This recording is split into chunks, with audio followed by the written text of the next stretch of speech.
Attention teachers! Are you struggling to keep up with your multimedia addicted students? Are your students constantly distracted if your lesson doesn't involve some sort of flashing light? Well, study instructional technology to capture your students' attention. Students already know the rules of technology, and they are used to using it for their communication. Why should you fight it? Join it and learn how to make technology work with your class. What is instructional technology? It is the theory and practice of using technology in education. The beginning of instructional technology as we know it began in World War II. With the absence of so many people fighting in the war, a new group had to learn how to do the jobs in the factories. Audio-visual demonstrations were used to mass communicate the instructions to new workers.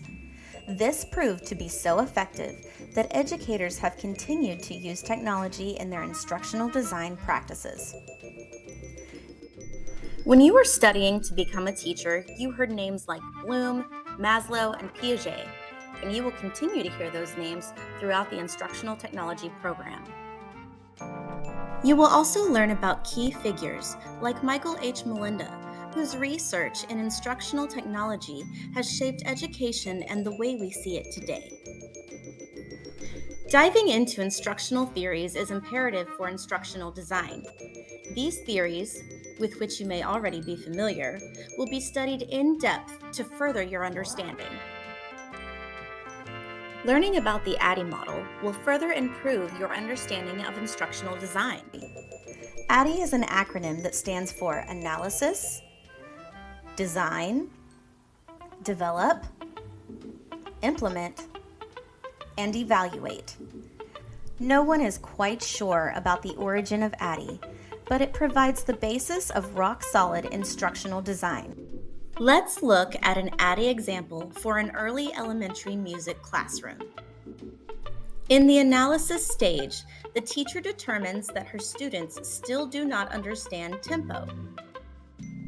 For the design stage, she would be sure to implement behaviorist, cognitive, and constructivist theories while creating the lesson. In development, all activities, PowerPoints, and videos will be tested for quality. Implement is where she will put her activities to use while applying all of her design methods. Finally, she will use both summative and formative assessments to evaluate the quality of the lesson. You will also learn variations of the ADDIE model, including the Dick and Carey model, where you can see a flowchart that aids in decision-making and steps to take, or Pebble in the Pond. In this model, each ripple is a reaction of the step before. These decision-making models are invaluable guides to help design instructional systems. Understanding and learning about influential people and theories will help prepare you for a pro-technology mindset. The Clark and Kozma debate is a prime example. This story began in the 1980s when Clark heard discussions of how technology might replace teachers one day. His argument was that media are mere vehicles that deliver instruction but do not influence student achievement any more than the truck that delivers our groceries causes changes in our nutrition.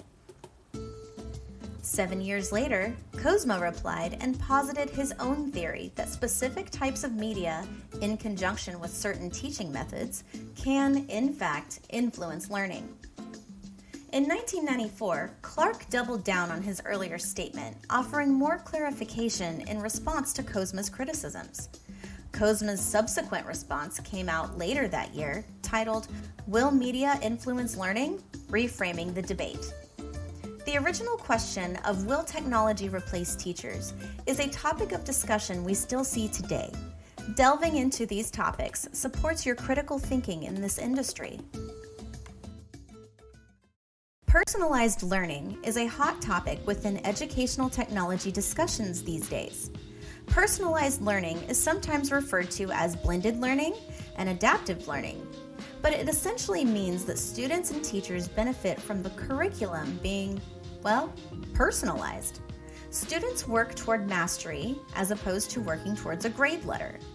Computer programs acquire data through the student's schoolwork and will translate it to the teacher. The teacher can then work one-on-one with their students on topics they are struggling with.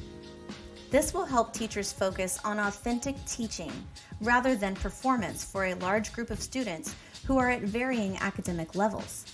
Personalized learning, however, is still in its developmental phase. The industry lacks clear guidelines on what makes personalized learning successful.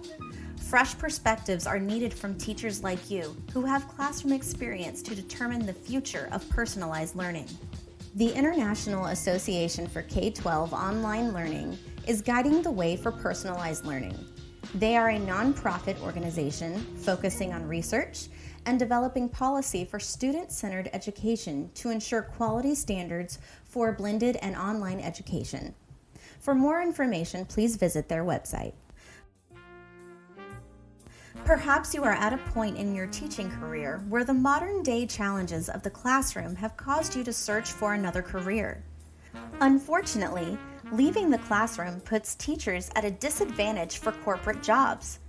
Companies often struggle with understanding how to translate teacher experience and work into the vernacular of their industry. A great benefit to studying instructional technology is that it provides alternate career paths for teachers that are ready to leave the classroom and use their skills in other areas. You could choose to stay with public schools and become a technology specialist. Or you could use this new knowledge to find employment designing curriculum. If you are ready to leave the K-12 setting altogether, some alternative options of employment are training manager, computer specialist within a non-education company, and a performance technologist. Overall, this program can help you grow in ways that can make you a better educator and more marketable. Study educational technology to advance your career.